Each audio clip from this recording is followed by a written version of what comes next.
It is NFL opening day, and I'm going to start with the Nationals, which is something I didn't anticipate doing until 15 minutes ago.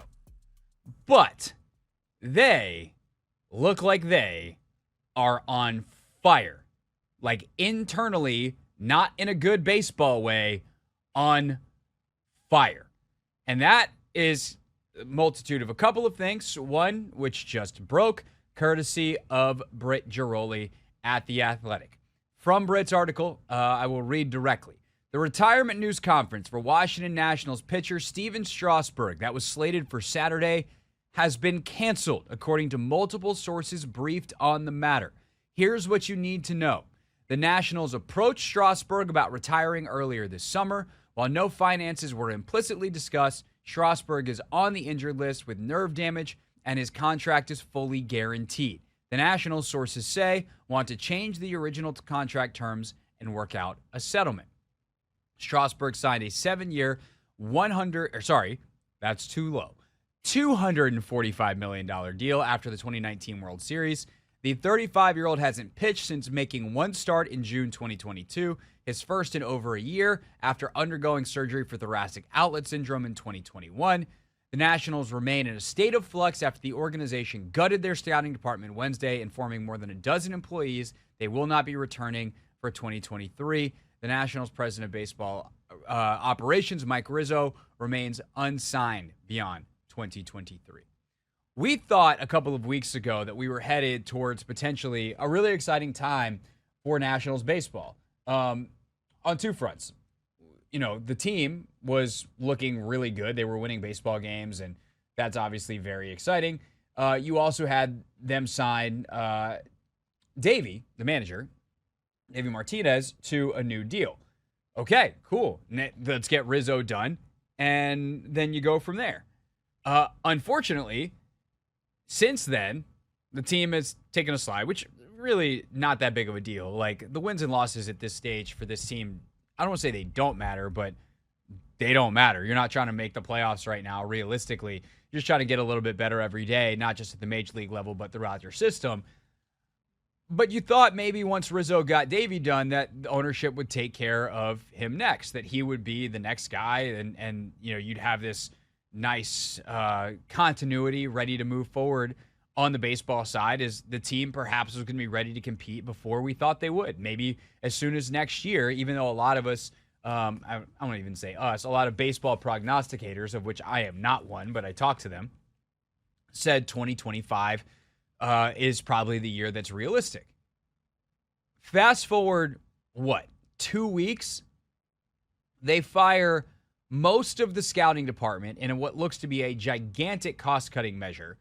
And we'll see if they get replaced. But Rizzo's a guy that's had a lot of these people in place and a lot of people employed for a long time, and is a pretty level-headed, stable guy. And by the way, Rizzo still hasn't gotten his deal done. That's beyond fishy. It clearly is a sign of an organization in some level of distress. That doesn't mean they can't get out of it, but it definitely is a sign of being in it. And I think the thing that is looming over all of this is the obvious ownership situation, which is, to be clear, an unmitigated disaster. The Nationals ownership group, the Lerners, would like to sell the team. That has been clear since they started exploring selling the team, which, if I remember correctly, happened before Dan Snyder hired Bank of America.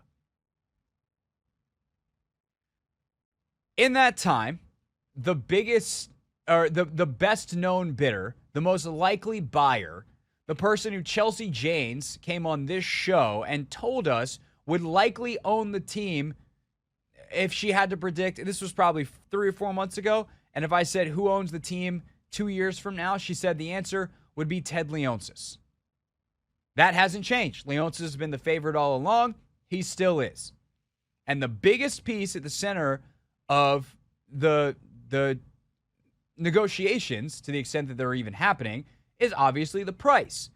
And the price is a really difficult thing to figure out because the price, a big, if not the biggest piece of it, is the television rights and the revenue you get from that. The Nationals are tied up with Masson, even though finally the court settled the decade, literally, long dispute over exactly how much the Nationals' rights were worth to Masson, who again is owned by another Major League Baseball team whose ownership situation is a dumpster fire in the Orioles.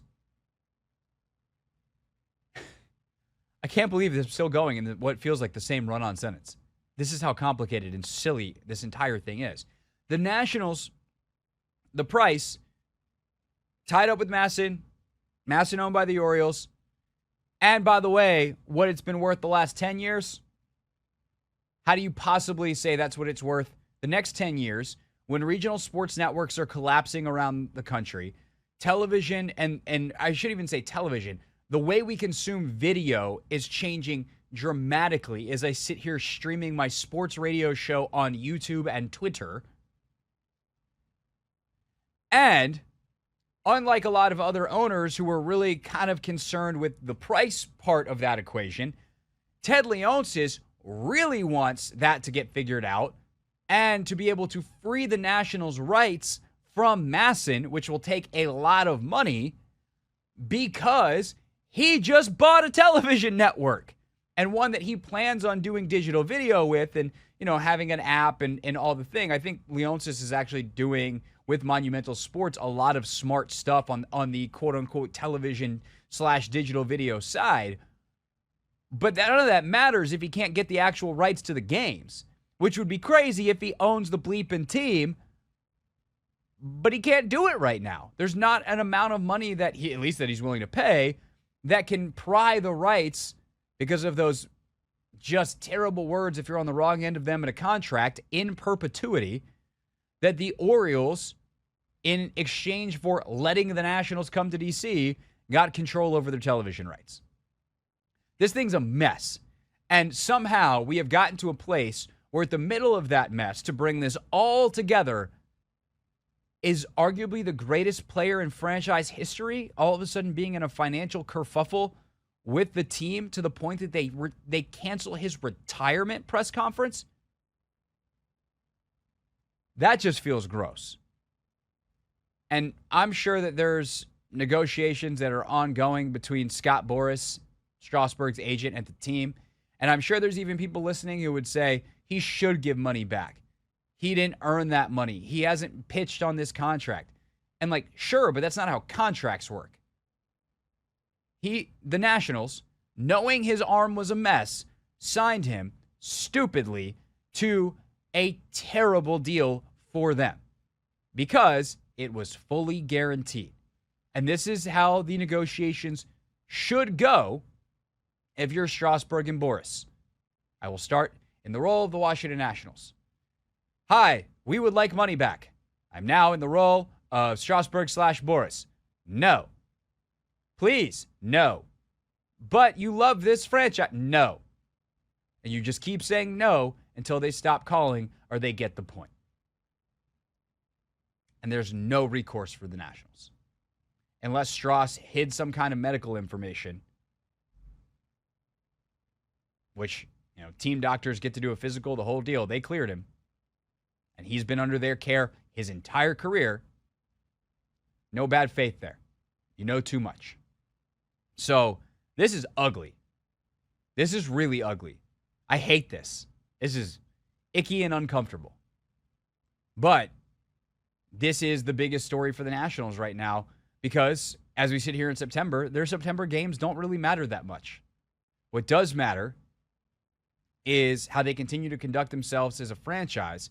And I think the irony here is the longer arc of this is in so many ways Stras was the guy that brought them out of irrelevance, out of being a joke of a franchise, what the Expos used to be and what this team was when it first got to DC, to a team that gets taken seriously. And the second he retires, or at least tries to, it seems like they've reverted to the same silly franchise that is not even operating on a professional level that they used to be. Unfortunate, but that is the optics of this situation. We continue to follow and learn more if there's anything that differentiates it from the optics in reality. This is the Hoffman Show on the Team 980 and the Odyssey app.